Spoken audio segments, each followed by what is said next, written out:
अगदी पहिल्यांदाच तुम्ही लाडू बनवणार असाल तरीही तुम्ही केलेले लाडू असेच मऊसूत आणि अजिबात कडू होणार नाही। त्यामुळे अशा पद्धतीने तुम्ही बिंदास लाडू बनवा। नमस्कार, तुम्हा सर्वांचे सुगरण अलिबागची या चॅनलवर खूप खूप स्वागत आहे। असेच तोंडात टाकताच मऊसूत लागणारे लाडू आज आपल्याला तयार करायचे आहे। चला तर मग मेथीचे लाडू बनवायला सुरुवात करूया। इथे मी पाव किलो मेथी घेतली आहे। मेथी दळून आणायच्या अगोदर हलकीशी हिला अशी भाजून घ्यायची आहे। मेथीला असा तांबूस रंग येईपर्यंत ह्या मेथीला मीडियम फ्लेमवर भाजून घ्यायची आहे। इथे तुम्ही पाहू शकता ही मेथी आता भाजून झाली आहे। आता मी गॅस बंद करून घेते। ही मेथी थंड झाली का मिक्सरमधून वाटून घ्यायची। तुम्ही ही मेथी गिरणीमधून दळून आणली तरीही चालू शकणार आहे, पण ही मेथी पाव किलोच असल्यामुळे मी घरातच वाटून घेणार आहे। मेथी थंड झाल्यानंतर मिक्सरला दळून घेऊयात। अशा प्रकारे ही मेथी बारीक करून घेतली आहे। ही आता चाळणीने चाळून घ्यायची। ही राहिलेली जी चाळण आहे पुन्हा आपण यामध्ये भांड्यामध्ये घालणार आहोत आणि आणखी थोडी मेथी घेऊन अशी सर्व मेथी आता आपण वाटून घेऊयात। अशा प्रकारे सर्व मेथी मी मिक्सरला बारीक करून घेतली आहे। इथे तुम्ही पाहू शकता एवढी अशी ही मेथीची चाळण राहिली आहे, पण काही हरकत नाही आहे। ही मेथी चाळण आपली काही वेस्टेड जाणार नाही आहे। ज्यावेळेला आपण कोंबडी वडे बनवतो त्यावेळेला आपल्याला मेथी लागतेच, त्यावेळेला यातली थोडी थोडी जशी प्रमाण असेल त्याप्रमाणे ही पूड घ्यायची। ही दळून घेतलेली मेथी तुम्हाला मी वाटीच्या प्रमाणात सुद्धा दाखवणार आहे, म्हणजे आपल्याला पुढील साहित्य घ्यायला सोयीस्कर पडेल।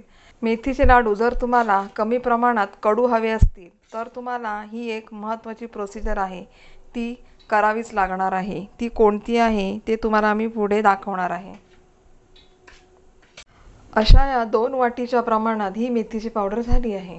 आता आपण याच वाटीप्रमाणे साजूक तूप घेणार आहोत। इथे मी न वितळवताच असे 1 वाटी साजूक तूप घेतले आहे।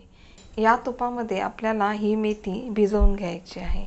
सुरुवातीला पूर्ण वाटी हे तूप आपण यामध्ये घालणार आहोत। चमच्याने हे असे घोळून घ्यायचे आहे।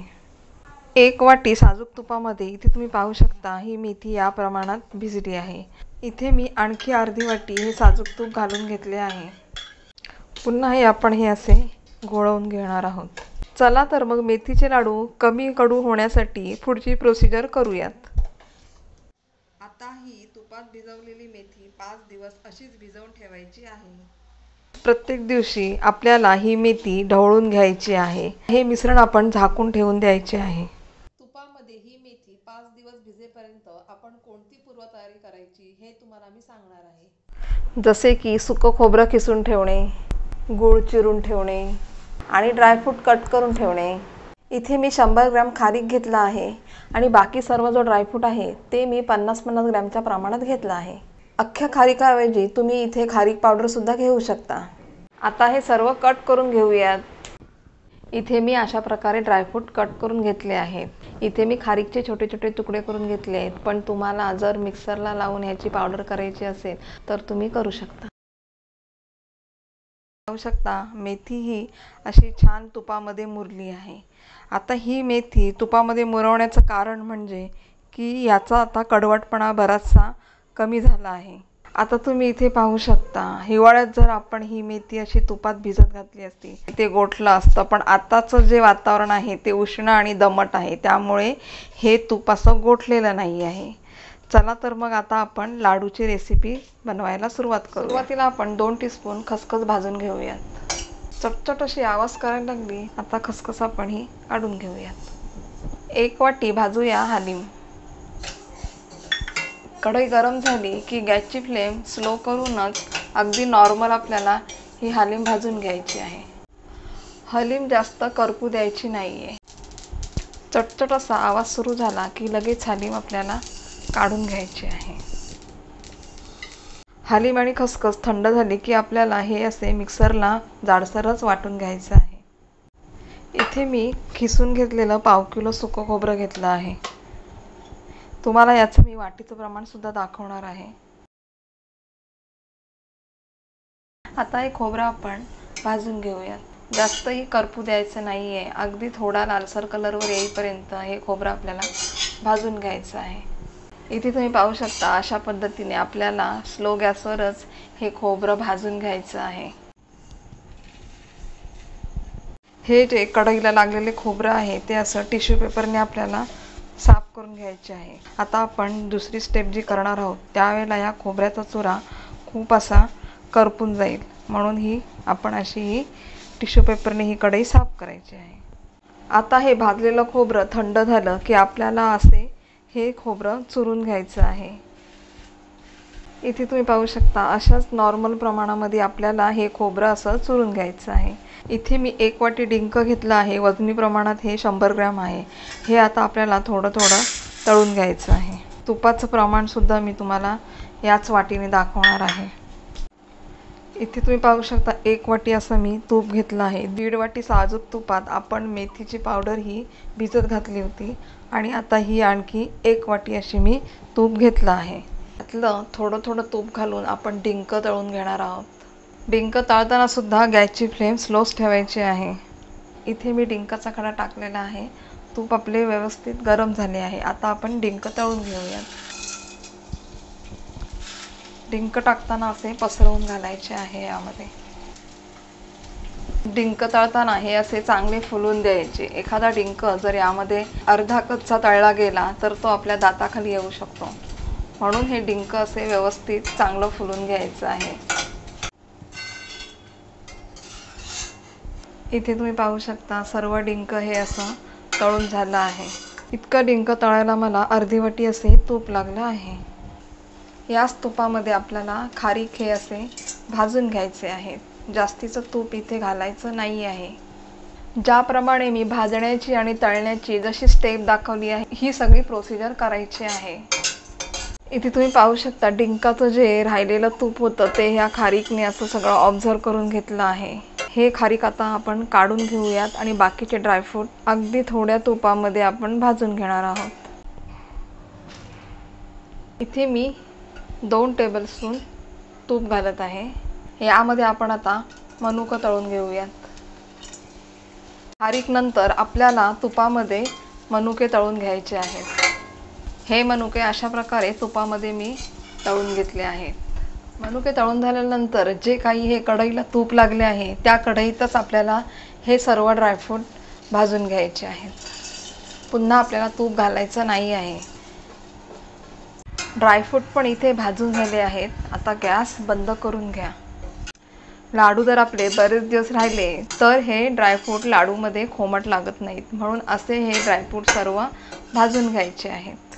हलीम आणि खसखस थंड झाली की आपण मिक्सरला फिरवून घेऊयात। हे पहा अशा पद्धतीने आपल्याला हलीम मिक्सरमधून वाटून घ्यायचे आहेत। जास्तही याची पावडर करायची नाही आहे, असं भरडच हे मिक्सरमधून वाटून घ्यायचं आहे। तूप घालून हे थोडं आपल्याला असं तुपामध्ये गरम करून घ्यायचं आहे।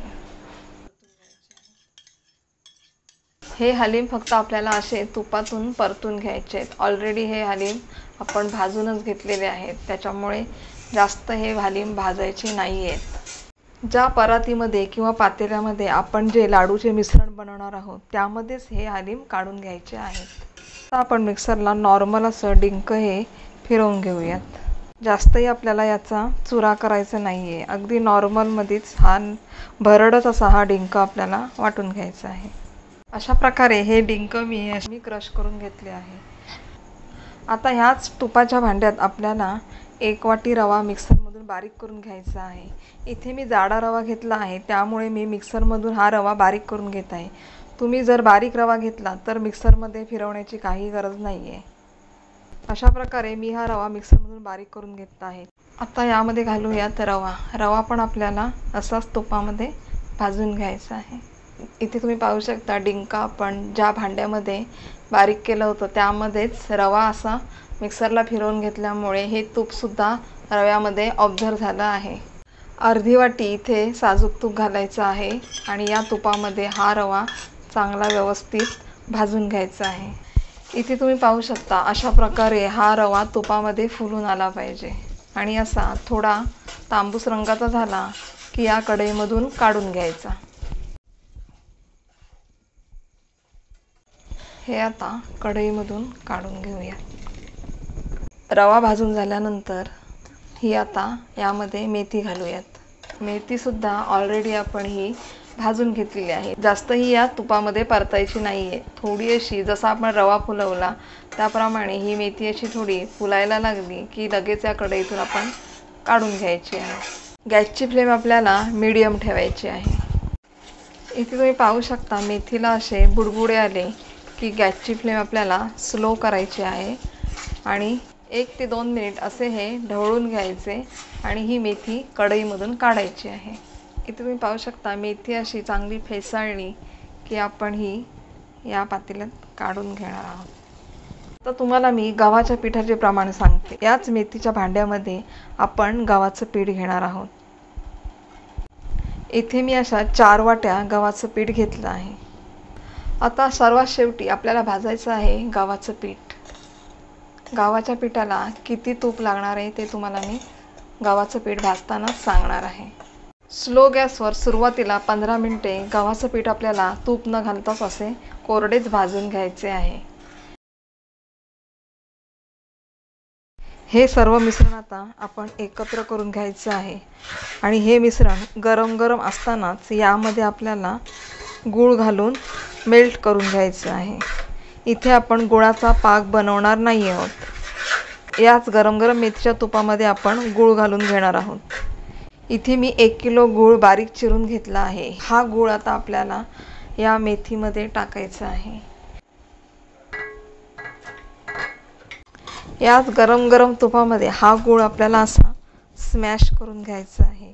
चमच्याने असा हा गूळ यामध्ये चेपायचा म्हणजे लवकरात लवकर हा गूळ मेल्ट होईल।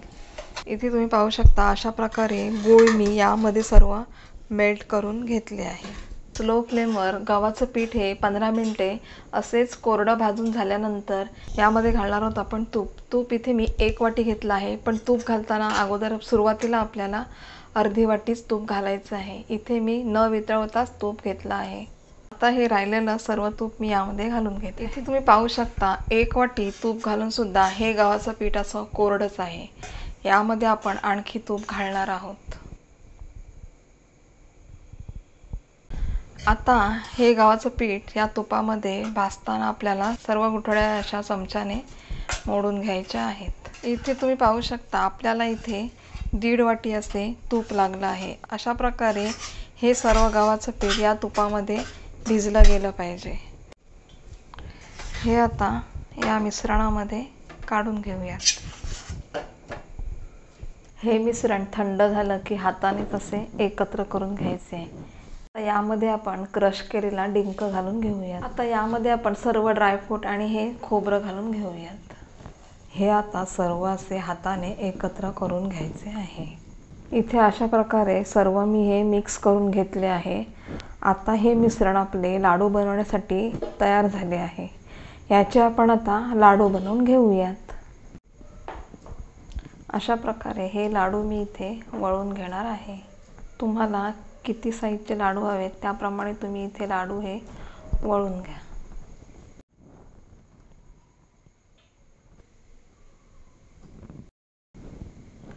आता मी बाकीचे लाडू सर्व बनवून घेते। अशा प्रकारे इथे मी सर्व लाडू तयार करून घेतले आहेत।